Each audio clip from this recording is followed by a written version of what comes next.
name is Heber Brown III. I am the host of BrothaSpeak. Welcome back. You're here. BrothaSpeak. Thanks for coming again. www.blacktvonline.com. I am your host. My name is Heber Brown. I'm joined by some good brothers here. Brother Tyrone, as you know, Brother Ted, you know, and Brother Eric, who you've been introduced to and you've been hearing from for the past couple of weeks. And today we're going to talk about a very controversial statement made at the UN General Assembly meeting a couple of weeks ago now. The president of Venezuela, President Chavez, came to New York, to the United Nations General Assembly, and said in a statement, referring to George Bush, that the devil has been here at the podium he was standing at. Called George Bush the devil, said that he could even still smell the sulfur at the podium where Bush stood the day before. What's not reported too much, and I caught it on Democracy Now! With Amy Goodman, is that the next day Chavez was in Harlem at a church continuing his tirade on Bush, saying that Bush was an alcoholic, that he was crazy, insane. You would almost think that Chavez is running a presidential campaign in the United States, given that he's making these comments. That statement was challenged by a Democratic Charlie Rangel. Challenged him, and now Rangel is by no means a fan of George Bush, but he's saying that no world leader has a right to come into the United States and question this country's leader. So I'm going to hear what the brothers have to say on, is George Bush the devil? Psych, no. But I wanted to hear what they have to say about that comment, and if there's any level of truth in their opinion to that comment. I think there's a big. I'm in full agreement with Chavez. I believe that George Bush is the devil. I believe that he is part of a secret society, Skull and Bones, that actively worships the devil. Just when you look at their symbols and their grave robbing and their desire for world conquest, that they are that members of the Skull and Bones, people that he put in high places like Portergoss, Chertoff, Bush, and his people that are around him actively worship the devil. And I also feel that, well, Rangel stood up and defended, that my president, well, Nebuchadnezzar also had people that stood up, for him. So I just feel like that Rangel is on the wrong side. We're in modern day Babylon, and I am in complete agreement with Chavez. Tyrone, is Bush the devil? I thought Ronald Reagan was, but now since Chavez says that Bush is, I guess we got to change our minds. But seriously, people thought Ronald Reagan was the devil because Ronald Wilson Reagan, his three names, each had 6 letters, and they converted that to 666 and said, "Whoa, this guy's the devil." He's dead now, so I'm not sure if all of his plans came to fruition, or maybe he just passed the torch on to George W. Bush. But I don't believe that Bush is the devil. I think the devil, for whether you agree with Bush or you disagree with his policies, I think the devil is something that is so much worse that we probably couldn't even imagine it. I will say that I wish Chavez had have used, the occasion to, speak more soundly into his positions. The beautiful thing about the United States is that you have the freedom to speak responsibly. And, Chavez got up there and he spoke. I don't know how responsible it was, but he spoke. And the great thing about that is it demonstrated that we're not like his country, in which, I will be willing. Would you like to go to Venezuela? I will pay for you, first class, to go down there and stand in the Caracas Square and scream, "Chavez is the devil." And I'll give you $1,000 to do it. Now, you may not be able to spend it for a while because they don't play that down there in Venezuela. Chavez has stacked They don't play the it in court. America.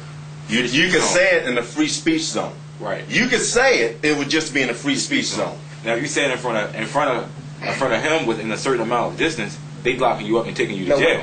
What they're doing is, if you make a threat on his life, if you make a threat on the president's life, I don't care who it is. It can be Bill Clinton, it can be George Bush, whoever. If you make a threat on their life, then you're going to be investigated, and in a lot of instances, you may be arrested. Now, going further with what happens down in Venezuela, you don't have the right to free speech, especially when it comes to talking against the chief executive. Poverty and crime, both things that Chavez said he was going to wipe out, are at all-time levels in Venezuela. Look right here in Baltimore. Would you like to trade the conditions in Caracas for the conditions in Baltimore? I don't think so. Especially with the beheadings of even your police forces down there.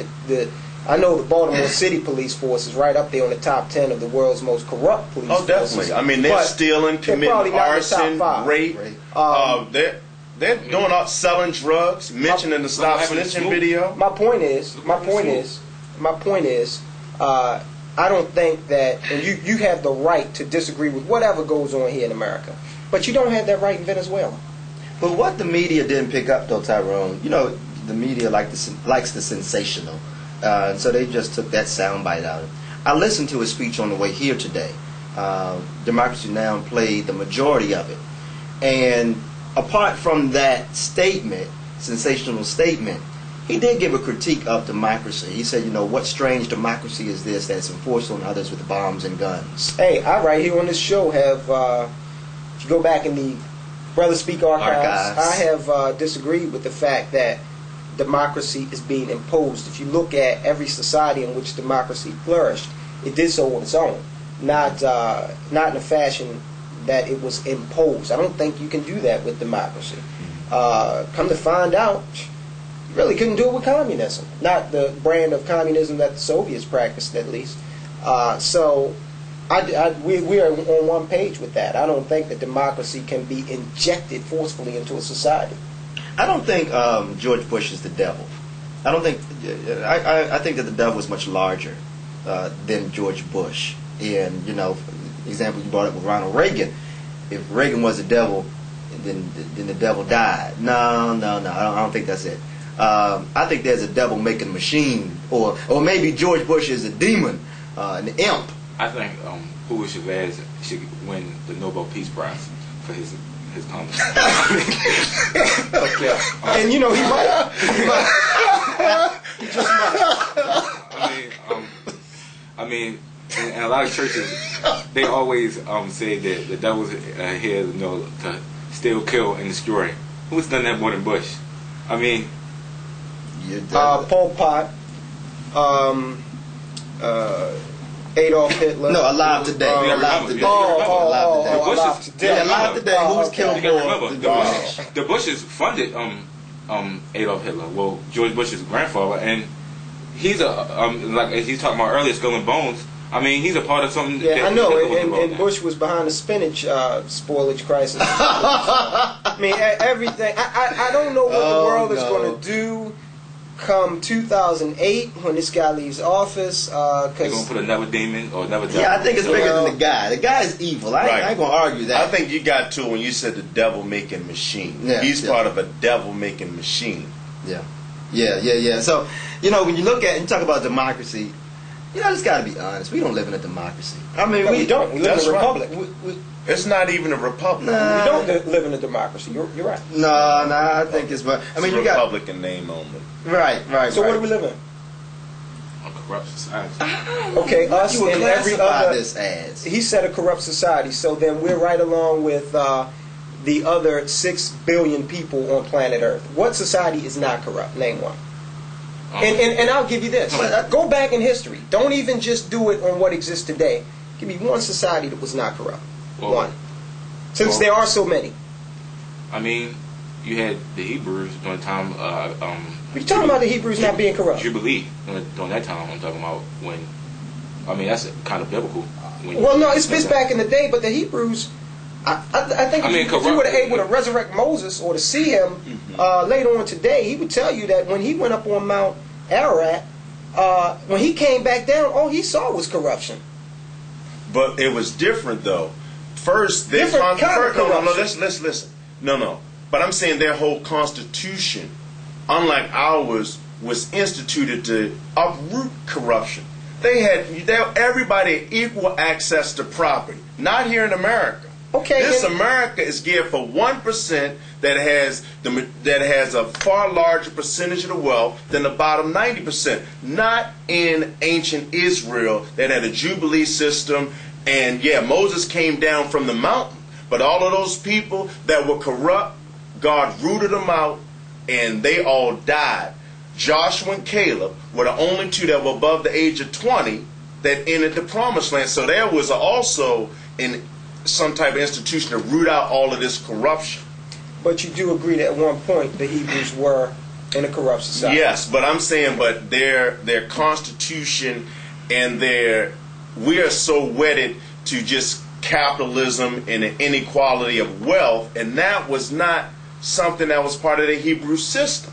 That was equal access to wealth. And that was sharing, and that's why even in Acts of the Apostles, the culmination was they shared wealth and had everything in common, but you'll never hear a church mention it, talk about it, because we have an establishment slave-making religion. Oh, we did the show in the church. We both agree the church is one of the most corrupt institutions on the face of the earth today. So we both agree that's on that. fine. Well, you got guys like Creflo Dollar out here preaching prosperity ministry and driving Bentleys and whatnot. Right. Okay. But you talk about the equality, and that's one of the things that Chavez talks about is we all need to be equal and get rid of these guys who have this 1%. And you see that in socialist societies. But what you don't see is, take Vietnam today, a socialist, a communist society. You know, they have an avenue that's similar to Paris's Champs-Élysées, where they have Prada shops, where they have Gucci, Dolce & Gabbana. And now, most people in Vietnam can't afford to shop at any of these places, even though they live in a society where everybody is supposed to be equal. You know who the only people that can shop there are? The Politburo in crowd that administers the communist system there. So at some point, you can preach all of this equality, and you can have more than I have, and we're all going to be equal. But somewhere along the line, corruption is going to seep in. I don't care what society you're living in. If it's Venezuela, America, Vietnam, Russia, it doesn't matter. But this form of corruption, Tyrone, is just so, vicious. I mean, you can't shop at a store. Okay, that's one thing. And the other thing is, you risk getting decapitated by the secret police if you say anything about, adverse about the government. Well, we have those same things. We have secret prisons in the world. That's right. That was uncovered. We have warrantless wiretaps. The government might be watching right now. Since we're not talking about blowing up the building, we are regressing to something that is, I think, very evil and it's a cause of concern that that goes far beyond anything that I think we've ever seen in humanity. Okay, so what do we do? I think we have to challenge, uproot, and overturn what's going on. And how do we do that? There are different avenues. I would say there's a political avenue where that whole system needs to be, and that's why I'm supporting Kevin Zeese and the independent parties. That's one avenue. Economically, I think it goes to pulling our monies in the African community and just taking our monies from systems that continually harm us. And religiously, theologically, I think it's adopting a theology that supports the liberation of African people. I think we got to get back to James Cone. I think we're going to this T.D. Jakes model that's not in the interest of us. So I think there's different avenues to do that. And then as a whole, we get to a better situation. I don't think it's let's do this one thing and things are fixed. I think it's multifaceted. And it starts, it goes to Sunday in church, it goes to where you spend your money, it goes to who you vote for.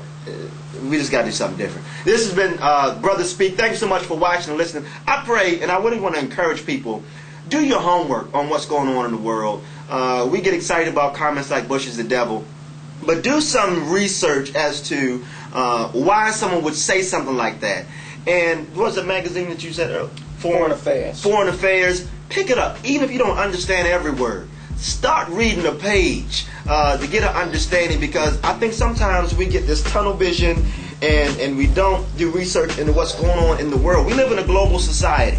And so if you're only concerned about what's going on your block, on Biddle Street, or on Martin Luther King Boulevard, then you are missing what's going on the bigger and broader scale of things. And so Please check that out. And research Vietnam, Venezuela. If you'd like to live there, give me a call. I'll be happy to send you a one-way first-class ticket to go do so. Hey, look at that. Free airfare on behalf of the BrothaSpeak show, just for you. I'm your host, Heber Brown. This has been Tyrone, Ted, Eric. Another great edition of BrothaSpeak. Please come back very soon to catch our next show.